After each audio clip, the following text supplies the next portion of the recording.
What is happening, boys and girls? Welcome back to the channel. Hope you're all doing well. Now, this is a bit of a delayed video as I've had difficulties, which meant I haven't been able to fully edit the video until now and get it up, loaded.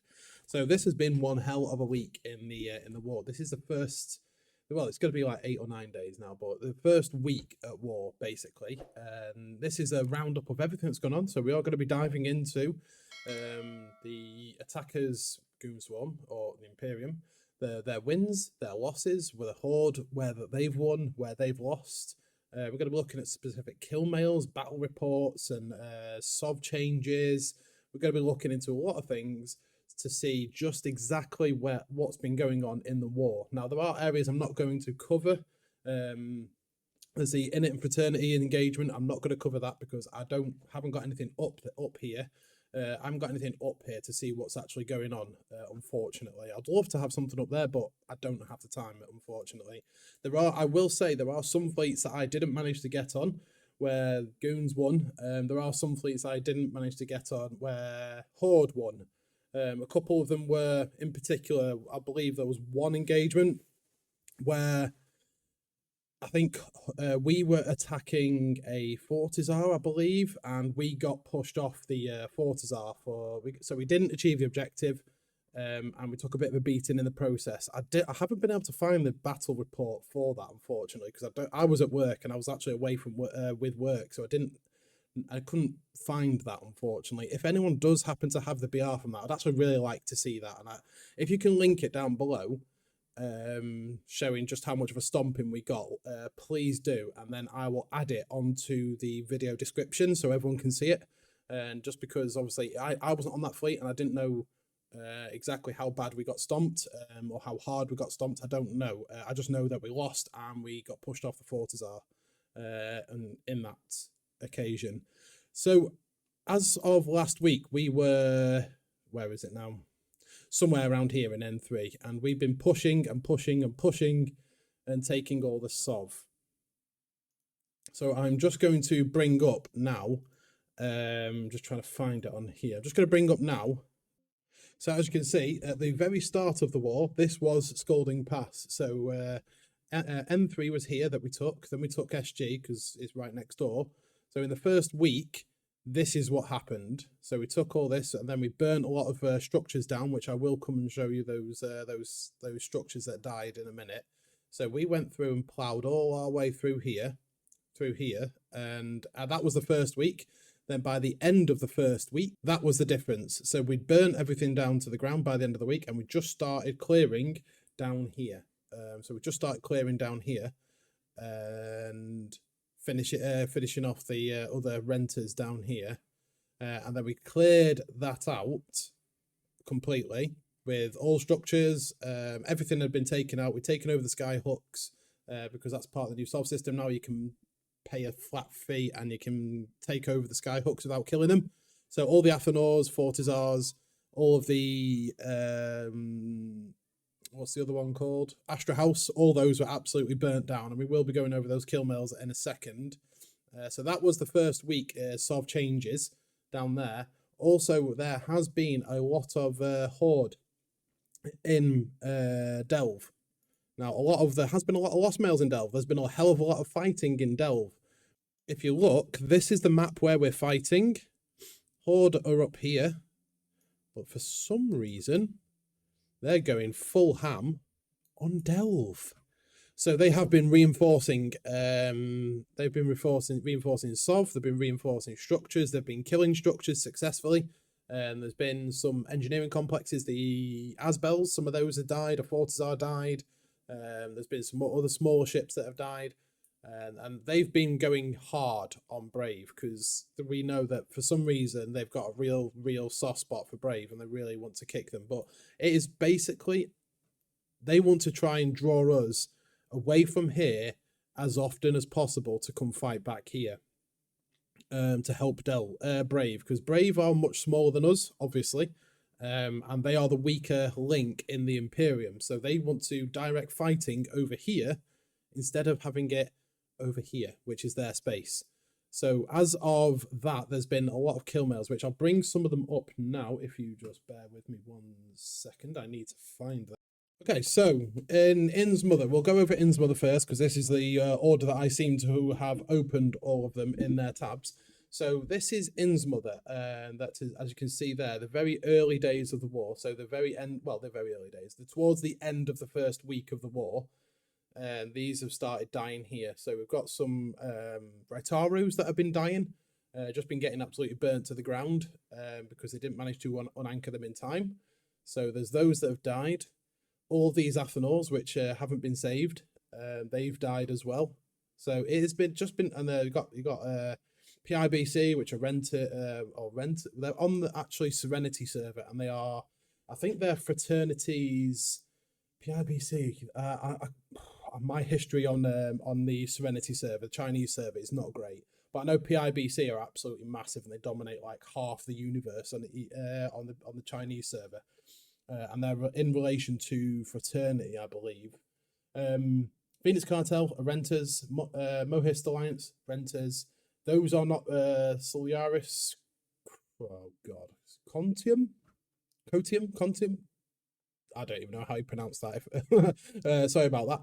But yeah, those are not renters. They are part of Pandemic Family. So they're actually one of the main alliances of Pandemic Family. They're not renters at all. But they've had stuff in Innsmother, which has been getting burnt down. Golden Pass, all these Astra Houses and Fortizars, excuse me, have been getting absolutely burnt down. A lot of them have, excuse me, a lot of them have been absolutely just plain up abandoned. They haven't been defended. And I'm not sure, I think it was Seed something? No, I don't. I kind of feel like it was C-Tac something where they pushed us off, or 2-Tac. I don't know. It was one of those ones that they forced us off eventually. I can't remember which one it was. If you do know, let me know on that one, please. But yeah, so all their structures have died in Scalding Pass and started in Innsmother. Not all structures are dead in Innsmother, obviously, because it's now going into the second week of the war, where most stuff in Innsmother will start dying. So that is Scalding Pass and Innsmother with Horde and Co. Structures dead. Again, we've got some Wicked Creek stuff. That was just, I suppose why not? But this is Brave stuff, losing stuff in Delve. These are Brave structures that have been destroyed. So we've got an Astra House, 4 Astra Houses have been killed by Horde in Delve in the first week of the war. So we lost a fair few, not a fair few, but lost 4 structures in the first week of the war for Brave. There's those 2 Asbels I was talking to you about. So Pandemic Legion and Horde have been killing these. They've actually been doing a very good job of killing them. They've killing them pretty fast. I've seen a Lashak fleet, a partial Lashak fleet with other support ships around it. That's actually very highly efficient how they've been killing these. So that's been pretty decent how quickly they've been getting those done. But again, all this is to try and draw us. It's either to try and draw us away from the front line, so we have to, jump clone there to fight, and then while they do something else, set timers that are conflict, something that we're trying to achieve on the front line. Fair enough, completely legit tactic. Or the alternative is they are trying to just inflict as much damage as possible, because Brave can't defend their stuff as well as we can defend our stuff, just because of the size. And Horde and PL and PanFam are much bigger than Brave on their own, obviously. So we have to then, the rest of the Imperium have to commit to come and defending these, which we obviously didn't for these. But, is what it is. Is what it is. So we've got some more Brave stuff that's died. A lot of Athenors have been dying in Delve. Quite a lot of Athenors. And I don't think there's anything really of note here. There's no Tataras. Nope, there's no Tataras in Delve, which have died. I don't think so. Not in the first week of the war anyway. But yeah, Horde have been doing quite an impressive job of destroying small, medium and large structures, because extra large is the Satoyo Tataras are large. Never mind. Tataras are large. So yeah, they've been doing a good job of destroying these anyway, taking a lot of these little structures out offline. And just being a bit of a thorn in the side. So that is the structures losses. Now we do have a couple other losses to talk about. There has been some supers. dying. So Nixes and Hells that have been dying. Now I will just quickly bring those up and we'll dive into those. Now then, if you are in the Imperium, you like a little bit of story time. And story time, basically, you get told what the whole situation was, why it happened and everything. Now this guy obviously thought I will still go out doing crab beacons in my super when there's a war not far away. But they thought they were safe, and it looks like the initiative, and I think Goons did get on this as well, took out 86 billion in a Nix. Got some nice abyssal drone damage mods there. They're pretty expensive, but this is pure damage fit basically. Bit of a tank, but pure damage. As you see, it only took 4.1 million damage. But no, these have been getting hunted. That's Northern Coalition have lost a super in Malpay. Yeah, Malpay. So there's the first super dead. The next one is Goonswarm Federation, one of ours in Catch. I'm not 100% sure exactly what the story time is on this one. I believe it was, because that's not the typical fit. That is not the typical fit that we use. So it might have been using that to, on a Fortis, maybe a Fortizar. I don't think we've got a Citadel in, a Keepstar in that system. So he might have jumped to a Fortizar to move some ships and move stuff around, and obviously got caught with his pants down because a Nix can't dock in a Fortizar. So he paid the price for, trying to move stuff without going to a Keepstar and moving it across in a carrier. But, it does happen. But again, that probably should have been at the front line, not in Catch. Oh, well. Next one is a Goonswarm Hell in Innsmother. Now, story time behind this one, as you can see, A24L at Moon 8, he was using this to solo ref a structure. Now, there was an announcement from the Alliance. Basically, they gave us a spreadsheet of all the structures that needed, all the medium structures that needed deleting. So Astra Houses, Ratarus, Athenors, in Innsmother, Scolding Pass. And we were told, as an Alliance, look, to the line members from leadership, if you want to go out and destroy these structures, you can keep the loot. If you destroy these structures, these medium structures, you can keep whatever you kill. Fine, you can keep the cores, you can keep the fit, the works. So people were going out and doing it, and some people got caught in dreadnoughts, some people got caught in a super, quite obviously, and some people, managed to kill a lot of stuff and scoop a lot of stuff. But the Fortizars and upwards were obviously Alliance targets, because the cores and the fittings and stuff like that helps us, put stuff further forward. So this guy got greedy, basically, and decided to, suffer to a dread bomb. I mean, people are going to do super stupid stuff. You can't get away with that in Eve. That's what makes Eve funny. People are going to, it's just they're not going to think they're going to get caught, and they get caught, and it happens. It is another Goonswarm Hell. I wouldn't really class this as part of the war because he's in Corazor, but I'm not sure what he was doing there. He might have bought it out there and trying to ship it down, or he might have bought it down in Null and then tried moving it up to sell. I don't know, but he paid the price, whatever he did, because he got shaloopened. He got these guys are very good at hunting supers and titans and stuff like that go through low sec. They are very good at it. So he got caught with his pants down. Good effort. Next one, Northern Coalition again. Another. I don't even know what that is. That's another ratting fit. That's another ratting fit with officer, fire control units. Unit F, nice. So only 2 bill drop though. Gutted. They didn't drop, unfortunately. They're 3 bill each. That's nice. But yeah, obviously didn't decide, I'm not going to take it to the front line, or, I'll just do a crab beacon instead in a war zone. So yeah, he paid the price for wanting to crab in his super and not far from a war zone. So that's, I believe that's all the supers that have died in this week of commencing the war. Not all of them on the battlefield, but I thought I'd include that some of ours, some of theirs, because, supers dying is always good to look at. So right, let's have a look at the next bit. Right, so we're just looking briefly over this now as we're coming towards the end of this week's roundup of the video. There's been first of all, there has been a lot of engagements. A lot of these the fleets haven't been on because I've been crazy busy at work, and I've got a lot of stuff going on in my personal life at the minute, which has been not allowed me to jump on the fleets and jump on Eve as much as I would have liked to. I am going to keep trying to get some footage for you. I do have a fight coming up very soon, which I will be getting the footage for. I can't wait for this fight. So this is Scalding Pass now. Scalding Pass is completely, basically, you know, Horde are out of Scalding Pass. They're still camping, you know, putting gate camps up between here and here, which is fine. That's going to happen. All these small guys here, all these small, you know, independent alliances, or I don't know if they're independent or not. I don't know the story, but I know, from what I know, is our diplomats have told them, look, you leave our ships alone, we will leave you alone. We're not going to hit your structures. We're not going to attack you. You just basically stay. If you stay out of our way, we'll leave you to it. Basically, I think that's the long and short of it is.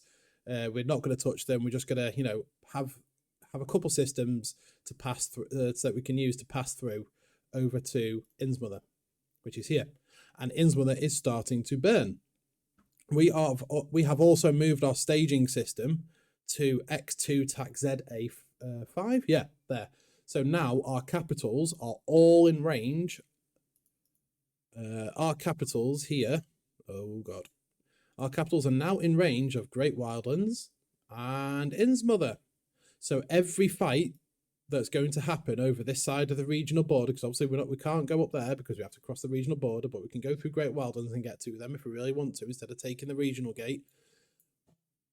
All of our capitals, our dreads, our supers, our titans are now in range of Great Wildlands, parts of Curse, all around here, Wicked Creek, Innsmouth. We are in range of all these fights. So now it'll be interesting this week to see just how many of these fights that Horde have dropped carriers, dropped dreads, and all that sort of stuff, to see how many they actually drop on now, because knowing full well there could be a big counter blob on the other side. I believe there was one more battle report I wanted to look at, and I think it was to do with Fraternity that had done something silly. Okay, so this is another one that I wanted to just bring up, because Fraternity decided to show the face in 9px2. They wanted to show the face in around here, and they thought they were going to dunk on a carrier and a dreadnought with 4 dreadnoughts. It didn't go as planned, but you know, I do like the attempt. Got to take my hat off to the attempt. They even tried putting a Sino and Hib up, but very quickly, I think they did this when there was a fleet right nearby, which never a good idea. But Fraternity lost 4 dreadnoughts in the and a marauder. I'm guessing that's a marauder. Yes, it is Valga. So yeah, it's been a really good week. It's been a really good week for the war. A lot of stuff has blown up. A lot of stuff has been swapped over. If I quickly go to Dotlan now, you can see Goonswarm Federation. We have taken. Wait, hang on, let me zoom in on that. Goonswarm Federation have taken 35 systems in total. And Pandemic Horde have lost 11 systems. Phoenix Cartel have lost 9 systems. Furia Hispana have lost 5. Zerg have lost 6. So these are the... Stella, Renard, whatever, they've lost 2 systems. So there's... Basically, it's all been losses on the Sov on their side. So we've taken a load of Scalding Pass. Innsmouth, Scalding Pass. Yeah. It's been a busy week. It's been a hell of a busy week. So there's definitely going to be start heating up now that we're actually getting down to Innsmouth, because we are starting to push into here. So we've taken that system. We're starting here. We have taken all this already. It's heating up now. It's heating up, and it'll be really interesting to see if we do get some fights now with capitals, because capital fights are fun. But some other fights are really, really good as well. But guys, I do want to say thank you so much to everyone that's subscribed and supported on the last 2 videos. I do really appreciate it. It's amazing to see that you guys are enjoying it. Amazing to see that the amount of new people are coming. But also, if you're new to the channel, please hit that subscribe button, guys. We're really trying to bring that 96% number down. I would really, really appreciate it. And I hope to see you guys on the battlefield. Let me know what your thoughts are in the comments below. I've tried to be less Horde bad sort of thing. Goons are the best, because we're not the best, but we are efficient in what we do. We are efficient in what we do. Now, a lot of people do not like goons, which is, you know, that's fair enough. It's going to happen. But let me know your comments on what you think's going on, how it's going. Horde guys, I'd love to hear from you as well. But let me know, guys, below, and I'll see you on the battlefield. I've got another video coming up later this week, so probably maybe Saturday. So keep an eye out for that one. Take care, guys, and I'll see you next time.